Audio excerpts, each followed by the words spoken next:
Hi, I'm Sharon Bill. As I continue to work through the ABRSM Grade 6 Music Theory Workbook, let's now take a look at Question 1b, Exercise 9. Question 1b requires us to compose a bassline melody to a given upper melody, and we also need to include figures to show our chord choices using figured bass. In this particular exercise, we are given an extract from a flute sonata by the French Baroque composer Philidor, and in this exercise we are in the key of E minor. In addition to observing all of the rules of four-part harmony that our composition will apply, we also get the opportunity to compose some pretty contrary motion, and we also get the opportunity to compose a cadential 6/4, and I also point out a note of anticipation at the end of the composition. The full lesson can be found on my Patreon channel. If you visit patreon.com/Sharon Bill, you can find the full lesson there, and you can find links to this lesson in the cards and in the description box. After this short little video, you'll see sample examples taken from the full Patreon lesson,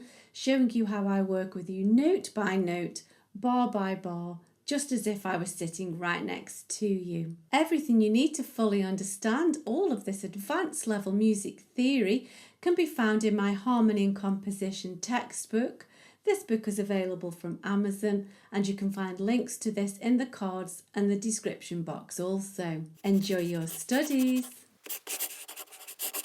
So we need to allocate figures along with a bass line, and because we've got to particularly write a bass line and will be marked upon this bass line, we need to make it reasonably musical and comparable to what's been going on in the little bit that we've been given. We need to be aware what key we're in. If you find that your chords are seeming quite strange, chances are you're in the wrong key. I prefer to think in Roman numerals. I just find that easier, and then afterwards I'll just quickly change that by adding the figures as well. So we could think, oh well, this is G major, but really the opening harmony B to E and this D sharp and the final note E tells us that we're in E minor. So I'm just going to sketch out my chord options. So chord 1 to begin with, and then we want a chord and a chord both allocated to this note B, and we've already said this is going to be a chord 5. So really this is just an upper auxiliary note that blips back, and I don't really want to go chord 5, so I'm just going to stick to basic chord 1 here. And then we could just, you could be chord 1b, or I'm going to put 1b here. So I think what I'll do is E and G that way. So I've gone chord 1, 1b. So there's our 6, that's our 6/3. So we could go passing note E, F, G. You could definitely do that. That would work. Or you could have crotchet quaver. That would work. There's lots of quaver rhythm to justify that. I think because it's not a passing note here, because it's an auxiliary note, I don't feel inclined to have a passing note there. But there's no reason why. That's just my little fickle thought. And now here we've got an E and a B, which implies chord 1. So we could just go to chord 1, or we could go to, so you could go to the E, that would be fine. Or you could go 1B, which would be this G. So I think I'm going to do that. Just, I think perhaps I want a sort of a softer voicing of the chord here, although you could go, that's just in my mind again, you could go straight for chord 1. Let's see. Oh, actually no, you couldn't do chord 1, because let's see here we've got B to B, so just checking E, G, B, and then that becomes a third, so that's a fifth that becomes a third. Oh, that's a fifth that becomes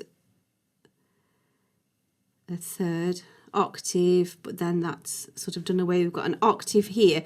So you couldn't have chord 1 here because that would create a consecutive octave. So it would have to be 1B really here. So that's decided that point for us because we don't want consecutive octaves. It's always tricky.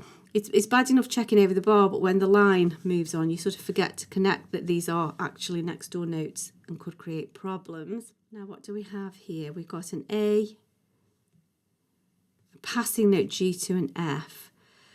Now, we're coming to a cadence point, and I think chord 2 would work nicely here. A and F. You know, you could argue for a chord 7. But I think chord 2 would be nice. That would nicely prepare us. So that would be an F. And here we've got a G, and then a little sort of sequence, and then an A. So we've got a rising sequence here. So let's keep that. The only trouble with rising sequences is it could create consecutive. So we've got E to E here. But then that's the third. That's an octave here. So we've got to just be careful here that we don't get octaves. Let's think about that. We're in a minor key, so yes, that's okay because it's not a major chord, because it's F sharp A C. It's actually a diminished chord, isn't it?